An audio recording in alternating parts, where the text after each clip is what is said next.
Week 16 Sunday nighter, Patriots at Ravens. It'll be very interesting to see how this Pats team responds to that loss last week, but we'll cover all of that and much more right here, including what the best bet for this one is going to be. So stick around for that. Ninja here with Nick Holz. Welcome to the channel. Hit that thumbs up and hit that subscribe button as well if you could be so kind. Let us know your favorite bet for this one in the comments section below. Nick, it has been a year of, let's say, a little bit of regression for this Baltimore Ravens team. But even so, Nick, I look at the odds here for this game. Ravens -3 against, the best or one of the best teams in the AFC. Why do the Ravens still get a ton of respect from either the books or sports bettors, or maybe both? They still get treated like they are Super Bowl or AFC contenders. Yeah, there's two words there. It's Lamar Jackson. I mean, the multi-time NFL MVP under center, unequivocally one of the top 5 game-changing quarterbacks in the NFL.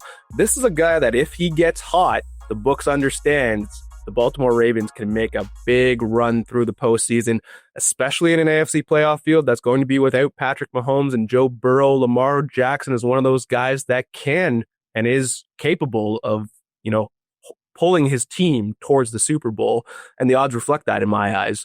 You also still have Derrick Henry in the backfield, a future Hall of Famer, and you have a future Hall of Fame coach in John Harbaugh leading the squad as well. So I wouldn't count the Ravens out just yet.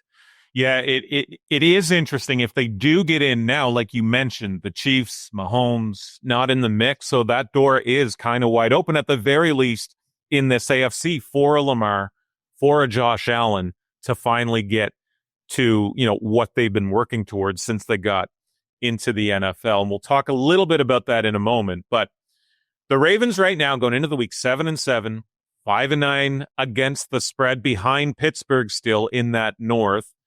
Like, you don't have to give your pick away or anything here, but let's just say that the Ravens lose this one here and miss the playoffs, altogether. What would be next for this team? Like, they'd have squandered the best years of, like you said, an absolutely elite quarterback. Where would the Ravens go, hypothetically, if they do miss the playoffs? Yeah, number one, it's get healthy. Obviously, just a brutal year. The Ravens just beset by injuries on both sides of the football. Matabike, their stud defensive lineman, losing him was tough. But then also moving on for some veteran guards the past couple of years. They've got younger on the offensive line, but not necessarily better. So I think number one, it's address the offensive line in the draft or free agency. And number two, it's also fix the pass rush. And that's in all capitals. The Ravens, usually known for having a devastating front seven, and obviously got a lot of production from Kyle Van Noy last season. That hasn't continued into 2025, and they're 31st in the NFL with just 22 sacks. You raised some good points, but let me ask you this. Like, if John Harbaugh was any other coach almost, like, would he be fired given the sense of underachievement with this team? You got to think that if it was a guy that was 3 years in, he'd be done for. But where Harbaugh, he's been around for near 20 years with this franchise, he's probably got a bit more of a leash. But how much more leash, Nick? Yeah, it definitely has a little bit of a leash. Obviously, the Super Bowl title goes a long way.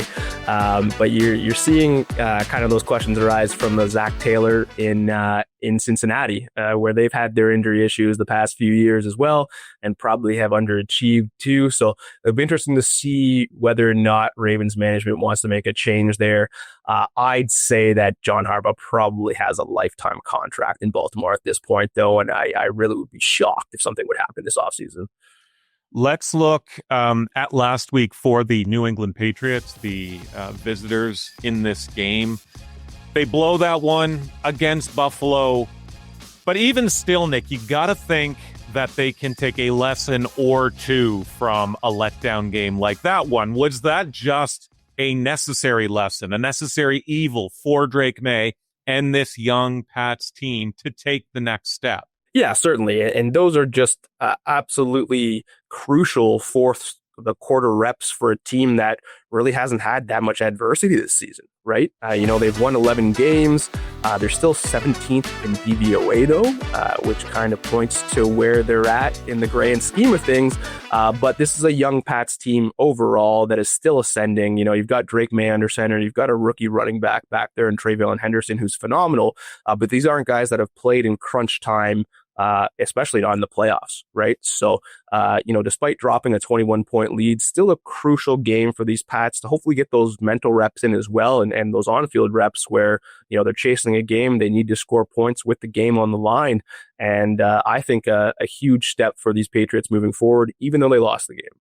Very, very interesting what we're about to see go down in this conference, in this AFC. But for this game, Sunday Night Football, there's sort of an interesting red zone angle here that might lend itself to some betting opportunities. But the Baltimore Ravens, number 31 in red zone offense, the New England Patriots, number 32 in red zone defense. Could it be some sort of, mini bust-out performance for a Derrick Henry, for a Lamar Jackson, maybe some anytime touchdown markets here, Nick? Yeah, I really love the anytime touchdown market in this one, actually. We're getting a huge discount on a guy like Derrick Henry, who's been up over the minus 200s to score in previous seasons. And of course, earlier this year as well. He's minus 135 to find the end zone on Sunday night against the Patriots squad that gave up 2 touchdowns to James Cook just last week on the ground, right? So I love that play here. As you said, the Patriots, the worst red zone defense in the NFL so far this season. And of course, against a strong front of the Baltimore Ravens that is known for being a battering ram with Derrick Henry beside Lamar Jackson there. On top of that, the Pats 30th in rushing EPA per allowed over the past 5 weeks. And I really like the props on Baltimore's backup running back in this one. Keaton Mitchell, 66 plus rushing yards in back-to-back games, and his props just at 22.5 yards. So I'm all over the over there. It's minus 113 at DraftKings. Yeah, I love that. Love that shout for both of those guys there in that Ravens backfield. And we'll get your game pick in a second here, Nick. But folks, don't go through a busy sports betting December without Prop Professor. And for the holiday season, you can get Prop Professor for 50% off the first month right now. So you can get hundreds of plus EV bets every day.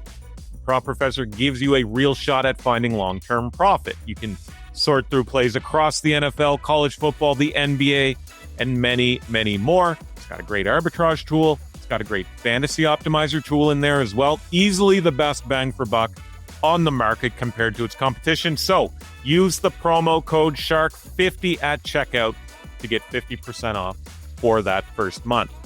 All right, it's midweek here, Nick. Few days away, but like we mentioned, the Baltimore Ravens, 3-point home faves in this one. The total is at 48.5, skewed a bit under at minus 115. The over, of course, coming back at minus 105. Moneyline markets, Ravens minus 162, Pats plus 136. Tons of betting opportunities here. 2 elite quarterbacks here. What do you like for this one? Yeah, you've got the Patriots who have gone over in 6 of the last 8 games with their high-flying offense just dominating defenses. And the fact that the over has gone 5-0 in each of the last 5 Patriots versus Ravens meetings. I think that has the public rushing to the window to bet the over in this one, especially with all that firepower on both sides. But I'm going to make the contrarian play on the under here. These teams are both in the top 7 in rushing rate in the NFL this season. And we saw the Patriots run the ball all over the Bills last week. They're going to want to continue to establish the run and also to take the pressure off of Drake May. And of course, we know the Ravens are always a run-first team, 3rd in the NFL with over 49% of snaps going to run the football. That's the perfect recipe for a prime time under on Sunday night.